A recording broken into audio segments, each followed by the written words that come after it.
بسم الله الرحمن الرحيم وإذا أخذ الله ميثاق النبيين لما آتيتكم من كتاب وحكمة ثم جاءكم رسول مصدق لما معكم لتؤمنن به ولتنصرنه قال أقررتم وأخذتم على ذلكم إصري قالوا أقررنا قال فاشهدوا وأنا معكم من الشاهدين۔ اور جب خدا نے پیغمبروں سے عہد لیا کہ جب میں تم کو کتاب اور دانائی عطا کروں پھر تمہارے پاس کوئی پیغمبر آئے جو تمہاری کتاب کی تصدیق کرے تو تمہیں ضرور اس پر ایمان لانا ہوگا اور ضرور اس کی مدد کرنی ہوگی۔ اور عہد لینے کے بعد پوچھا کہ بھلا تم نے اقرار کیا اور اس اقرار پر میرا ذمہ لیا، یعنی مجھے ضامن ٹھہرایا؟ انہوں نے کہا ہاں ہم نے اقرار کیا۔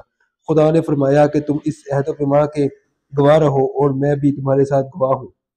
فَمَن تَوَلَّى بَعْدَ ذَلِكَ فَأُولَٰئِكَ هُمُ الْفَاسِقُونَ، تو جو اس کے بعد پھر جائیں وہ بدکار ہیں۔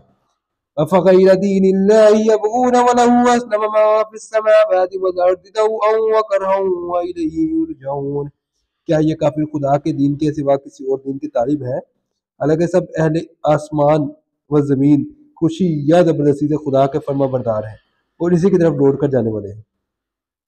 قل آمنا بالله وما أنزل علينا وما أنزل على إبراهيم وإسماعيل وإسحاق ويعقوب والأسباط وما أوتي موسى وعيسى والنبيون من ربهم لا نفرق بين أحد منهم ونحن له مسلمون۔ کہو کہ ہم خدا پر ایمان لائے اور جو کتاب ہم پر نازل ہوئی اور جو صحیفے ابراہیم اور اسماعیل اور اسحاق اور یعقوب اور ان کی اولاد پر اترے اور جو کتابیں موسیٰ اور عیسیٰ اور دوسرے انبیاء کو پروردگار کی طرف سے ملی سب پر ایمان لائے۔ ہم ان پیغمبروں میں سے کسی میں کچھ فرق نہیں کرتے اور ہم اسی خدا واحد کے فرما بردار ہیں۔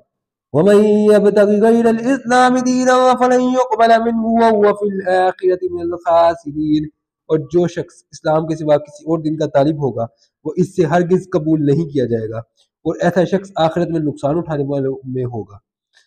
كيف يهدي الله قوما كفروا بعد إيمانهم وشهدوا أن الرسول حق وجاءهم البينات والله لا يهدي القوم الظالمين۔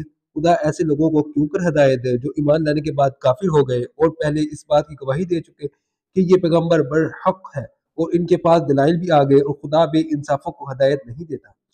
أولئك جزاؤهم أن عليهم لعنة الله والملائكة والناس أجمعين، ان لوگوں کی سزا یہ ہے کہ ان پر خدا کی اور فرشتوں کی اور انسانوں کی سب کی لعنت ہو۔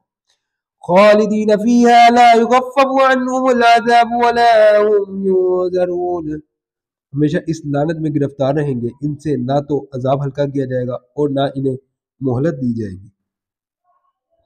إِلَّا الَّذِينَ تَابُوا مِن بَعْدِ ذَلِكَ وَأَصْلَحُوا فَإِنَّ اللَّهَ غَفُورٌ رَحِيمٌ، ہاں جنہوں نے اس کے بعد توبہ کی اور اپنی حالت درست کر لی تو خدا بخشنے والا مہربان ہے۔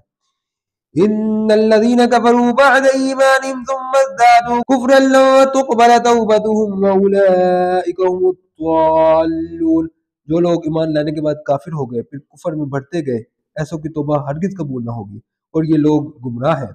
إن الذين كفروا وماتوا وهم كفار فلن يقبل من أحدهم ملء الأرض ذهبا ولو افتدى به أولئك لهم عذاب عليم وما لهم من ناصرين، جو لوگ کافر ہوئے اور کفر ہی کی حالت میں مر گئے وہ اگر نجات حاصل کرنی چاہیں اور بدلے میں زمین بھر کا سونا دیں تو ہرگز قبول نہ کیا جائے گا۔ ان لوگوں کو دکھ دینے والا عذاب ہوگا اور ان کی کوئی مدد نہیں کرے گا۔